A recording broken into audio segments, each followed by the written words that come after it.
تو وہ ایک چرسی تھا, کچھ چرسی تھے, چرسیوں میں آپس میں بڑی محبت ہوتی ہے کیونکہ ان کو پتا ہے ہمارا جینا مرنا ایک ساتھ ہے. سب نے ہمیں گھر ہیروئن چی, سوری چرسی تو آج کل سنے ہیں بڑے اچھے اچھے لوگ بھی معذرت کے ساتھ پی رہے ہیں. ہیروئن چی تو چند ہیروئن چی تھے, ان میں بڑی محبت ہوتی ہے.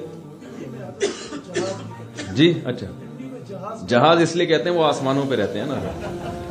ایک ہیروئن چی سے کسی نے پوچھا کہ ہم نے سنا ہے کہ ہیروئن پی کے انسان کو ایسا لگتا ہے کہ چاند پہ پہنچ گیا ہے, کیا یہ درست ہے؟ تو وہ کہتا ہے تو میں ابھی کیا زمین پہ بیٹھا ہوا ہوں کیا؟ میں ابھی کیا زمین پہ نظر آ رہا ہوں؟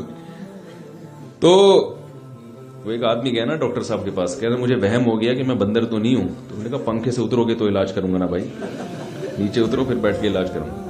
تو خیر کچھ ہیروئنچی تھے تو ان میں سے ایک کا انتقال ہو گیا. اب ہیروئنچیوں کو کیا پتا قبرستان کی طرح غسل کفن دفن کیا ہوتا ہے. انہوں نے ایک چادر میں میت لپیٹی اور اٹھائی, چارپائی پہ نا ڈال کے, چار بندوں نے کندھا دی اور چل پڑے کہ چلو دیکھتے ہیں کیا ہوگا. تو وہ اب کہیں بازار کی طرف سے جا رہے تھے, تو جس نے بھی جو بھی دیکھتا ہے جنازہ آ رہا ہے سب کندھا دینے کی کوشش کرتے ہیں. تو جیسے جیسے نئے لوگ آتے گئے وہ پرانے ہیروئنچی آہستہ آہستہ کھسکتے گئے ایک ایک کر کے, کہ لاشعوری طور پر کسی کو پتہ نہ چلے. اب وہ تھوڑی دیر کے بعد جا کے نا ایک ایک کر کے سارے کھسک گئے, نئی پبلک. اب وہ جا رہے ہیں, شہر ختم ہو گیا, سڑک ختم ہو گئی, پتہ ہی نہیں چل رہا کہ بھئی جانا کہاں ہے, اس کی خبر ہے کدھر.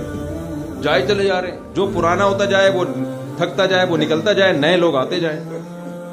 اب جب تک شہر کے اندر تھے تو نئے لوگ آتے رہے, پرانے کھسکتے گئے, لیکن جب شہر کے باہر نکل گئے تو اب نئے لوگوں کے لیے تو جگہ ہے ہی نہیں, کوئی ہے ہی نہیں نیا. وہ لوگ جو پرانے ہو گئے نا اٹھائے, وہ پریشان, تو اس کو لے کے کدھر جائیں, کہ کس کا جنازہ ہے, کون ہے. تو شاید ہماری مثال بھی اسی طرح کی ہے کہ ہم بھی ایک ٹریک پہ چل رہے ہیں لیکن ہمیں پتہ نہیں ہے کہ اس کو ہمارا ہدف ہے کیا, ہم نے جانا کہاں ہے, کرنا کیا ہے ہم نے.